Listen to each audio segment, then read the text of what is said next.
College Office of Student Activities Student Curriculum Workshop. Today we had Dress for Professional Success Workshop, and we want to thank our presenters, Neepa Sikdar. Yes. Am I counting correctly? Thank Yes. you so much. And Andrea White, our presenters for men's and ladies wear, for the office and interviews. What are your top 3 tips for dressing for an interview? We believe our top 3 tips are: number 1 is to research the company that you're interviewing for. It's really important that you know a little bit about the company. You know, are they conservative? Are they more laid back, so that you're dressed appropriately for the interview? And the most important is to be prepared. Practice, lay out your clothes the night before, know what you're wearing so you don't look sloppy. Make sure it fits properly. So the fit's very important. Yeah. And then the third tip is just buy the best quality pieces that you can buy for that for your interview. So as a college student, it's not always easy to buy the most expensive suits, and that's okay. You don't need that. But a suit is a great investment, or a great well-fitted dress will make a great investment, as well as a bag, because you're going to wear that for a really long time. So it's important that you buy the best that you can afford. Okay. You were speaking about bags. What was the tip you gave about bags again? Regarding does it have like a very simple bag or something a little more? So for bags, I recommend to have a classic, which is a tote shape.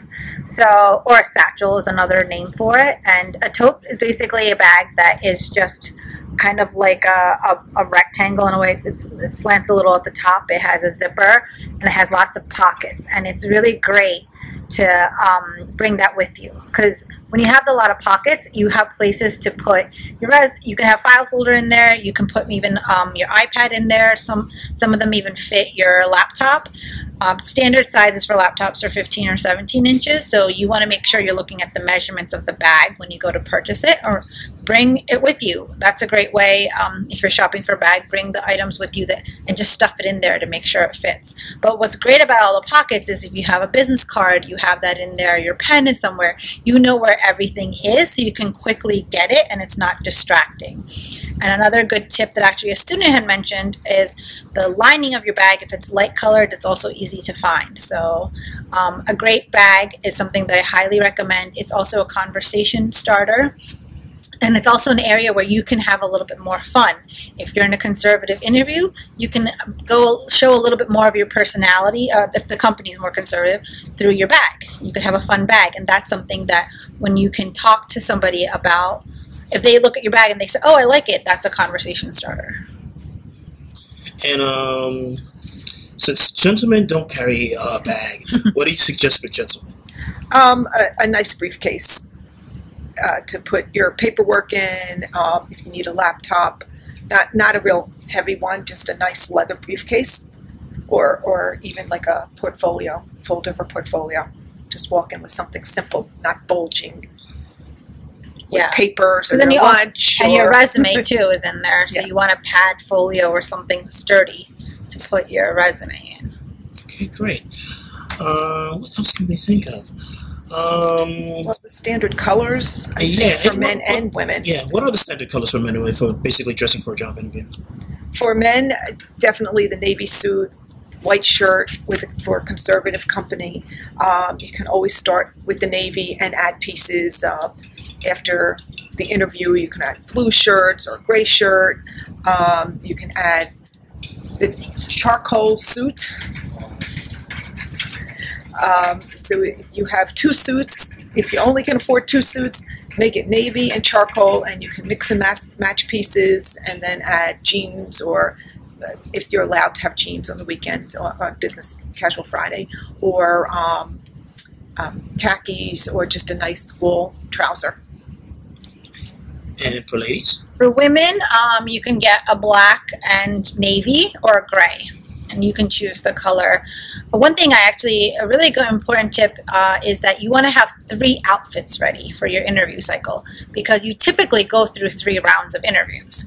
So you are coming in 3 times. You want to have 3 options in your wardrobe. So I recommend that women get a suit, whether it's a pantsuit or a skirt suit, and also get a great dress. So then you have these 4 pieces. You have I would get 1 to 2 shirts, 1 suit, and then a dress, and then you interchange all those. So with the dress, you can wear the blazer, you can wear the 2 shirts, change them because you're meeting 3 times. Excuse me. So that one time is the dress, and the other time is the suits, whether it's a skirt suit or a pantsuit. And then you can change your shirt, so that gives it a little bit of a change. And with the dress, you can wear the blazer. So those pieces all kind of mix together, and now you're really essentially only buying, like, 5 pieces. And with that, you're getting your 3 looks. And with the men, it's just, again, the navy and the charcoal and a few shirts and a couple different ties, maybe a pocket square if it's a more conservative company, just to give a little bit of contrast. What's a good tip for shoes? I think you were saying something about women should wear like a lower heeled shoe. Yeah. So a stiletto is amazing, but it's not what you want to wear to an interview, because it really makes you stand out and it's noticeable. And it's important for you to get a heel that's 3 inches or less. That's very conservative. You don't want to go with a flat shoe. I really recommend to have a little bit of heel in your shoe. So start with a 2-inch. 2 inches are not as common. 3 inches are actually your most common type of shoe that's sold in the market. But it's really important with your shoes that you try walking in them. Because if you're like me, you're wearing flats all the time. So that preparation that we talked about earlier is you want to walk around in your house or apartment with your shoes on. You want to make sure that they're not making noise. I recommend buying leather shoes, or if you're vegan, you can get vegan leather. If you get vegan leather, just buy it from a well-known vegan brand. But leather shoes are great because they stretch and they tend to be more comfortable than non-leather shoes, and they last you a lot longer. And with men, nowadays men can wear the tannish brown shoes with the navy suit. Black is good for the charcoal suit. If it's a very conservative company, stick with the black. But most guys do end up wearing what's called like an English tan, and make sure your belt matches the shoe color. For some reason, it's still very important in today's world. Great. That wraps it up for our top 3 tips and what to wear to a job interview. We want to thank you both for coming and wish everyone well. Thanks you guys. For having us. Bye. Bye.